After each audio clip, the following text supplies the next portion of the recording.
Prezentacja projektu w postaci ścieżki filmu AVI. Aby zapisać projekt w postaci prezentacji w formie filmu, musimy dokonać obliczeń renderu profesjonalnego Path Tracing.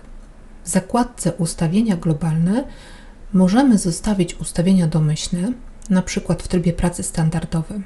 Musimy jednak pamiętać, że te parametry wydłużą nam czas zapisywania ścieżki filmu. Możemy skrócić czas nagrywania filmu, zmniejszając ilość próbek na piksel, ale musimy pamiętać o włączeniu redukcji szumu. Redukcja szumu skoryguje nam scenę, pokazując projekt bez ziarnistości. Gdybyśmy chcieli jeszcze skrócić czas obliczeń, możemy skorygować parametr precyzji GI.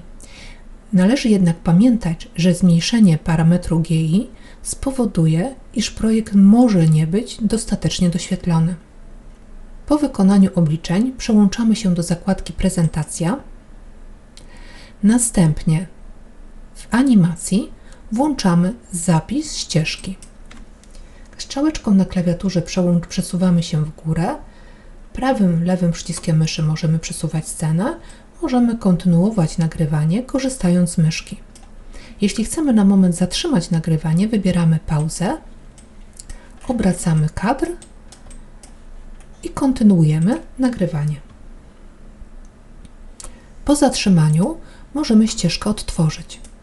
Gdybyśmy chcieli zwolnić odtwarzanie filmu, możemy zwiększyć czas trwania animacji. Należy jednak pamiętać, że wydłużenie czasu trwania animacji będzie miało bezpośredni wpływ na długość nagrywania filmu. Do danego projektu jest zapisywana jedna ścieżka. Gdybyśmy chcieli ścieżkę poprawić, musimy nagrać ją od nowa. Ustawiamy kadr, włączamy zapis, przesuwamy się w projekcie. Możemy zatrzymać i odtworzyć nową ścieżkę.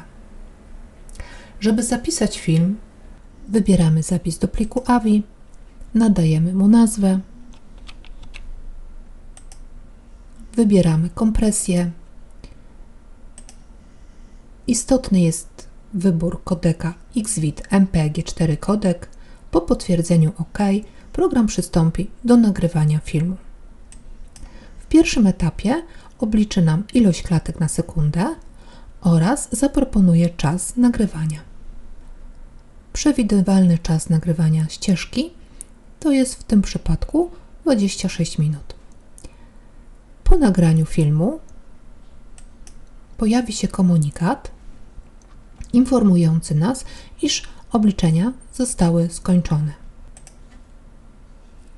Następnie możemy odtworzyć film.